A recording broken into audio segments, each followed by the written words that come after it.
A ver, seguramente el nombre de Denis Diderot nos suene. Fue una de las figuras clave de la Ilustración, un auténtico faro de la razón en el siglo XVIII.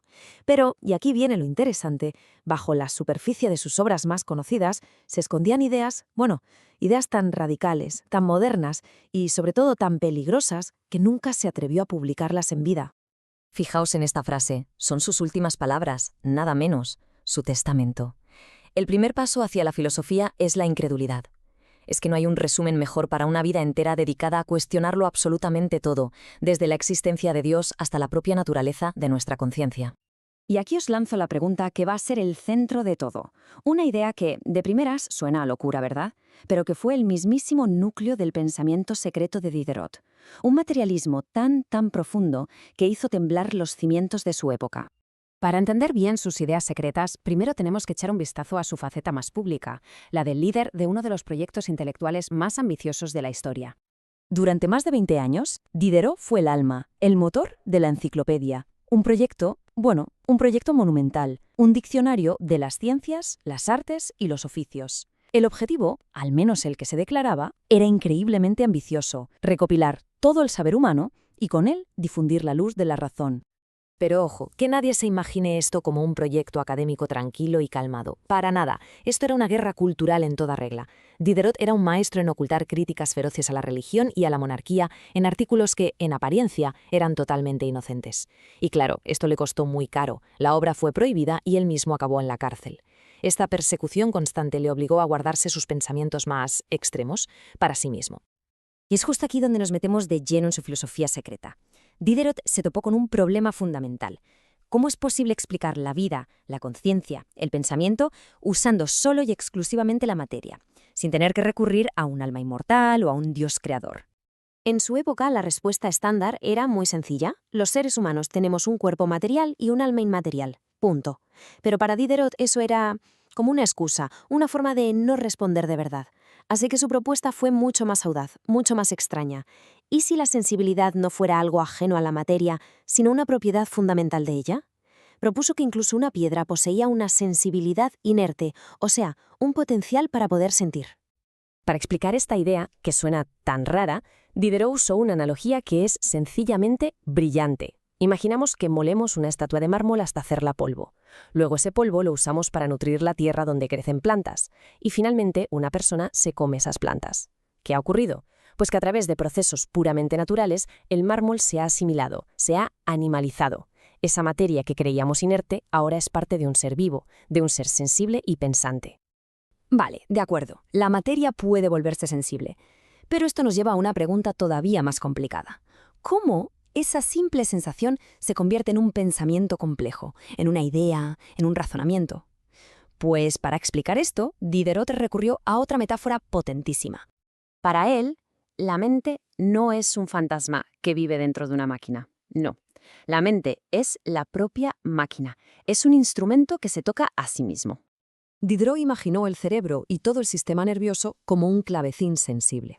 Pensemos en los sentidos como si fueran las teclas, que el mundo exterior está golpeando constantemente.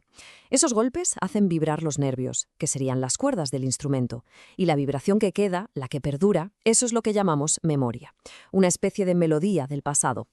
¿Y el pensamiento? Pues no es más que el cerebro comparando esas melodías, buscando si son armónicas o disonantes entre sí. Es un proceso 100% físico, no hace falta ningún alma. Pero claro, aquí aparece otro problema. Si somos un conjunto de miles de millones de partículas que sienten, ¿por qué experimentamos un único yo?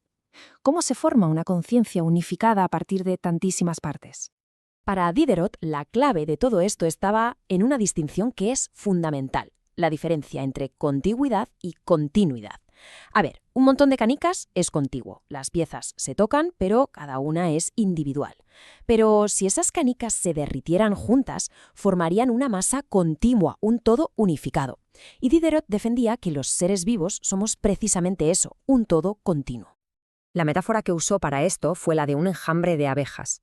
Un enjambre es un montón de individuos, simplemente contiguos. Pero Diderot nos pide que imaginemos algo más.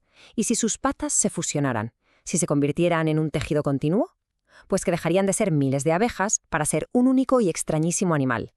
Así, defendía él, es como se forma un ser vivo a partir de incontables partículas sensibles. Y para explicar esa sensación de un yo centralizado, usó la imagen de una araña en el centro de su tela. El cerebro sería esa araña y los nervios los hilos de la tela. Cualquier vibración en cualquier parte del cuerpo viaja por esos hilos hasta el centro, que le interpreta y genera una respuesta unificada para todo el conjunto. Estas ideas no solo cambiaban la forma de ver al ser humano, sino a la naturaleza entera. Porque claro, si todo es materia en distintas configuraciones, entonces nada es fijo, nada es permanente. Diderot rechazaba de plano la idea de que las especies fueran fijas y hubieran sido creadas. Para él, la naturaleza era un torbellino dinámico, un caos donde las formas de vida emergían, se transformaban y desaparecían en un ciclo que no tenía fin. Y esto lo lleva a una visión que es casi cósmica, una visión protoevolucionista. Se imaginó un tiempo profundo donde las especies no eran estables, sino como experimentos pasajeros de la naturaleza. Llegó a preguntarse qué formas de vida nos habían precedido y cuáles vendrían después. Son ideas que Darwin no formularía hasta casi un siglo más tarde. Impresionante.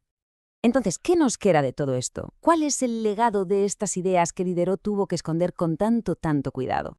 Su filosofía materialista era, en esencia, una bomba de relojería. Proponía que la vida, la mente, la conciencia, no son regalos divinos, sino propiedades que simplemente emergen de la materia cuando se organiza de maneras lo suficientemente complejas.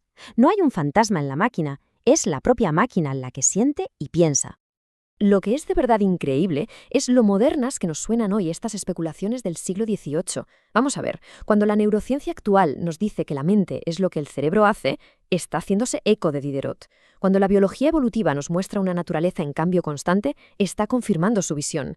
E incluso cuando hablamos de inteligencia artificial, esa idea de que la conciencia puede emerger de un sistema material complejo es en esencia la misma intuición que Diderot se atrevió a tener hace más de 200 años.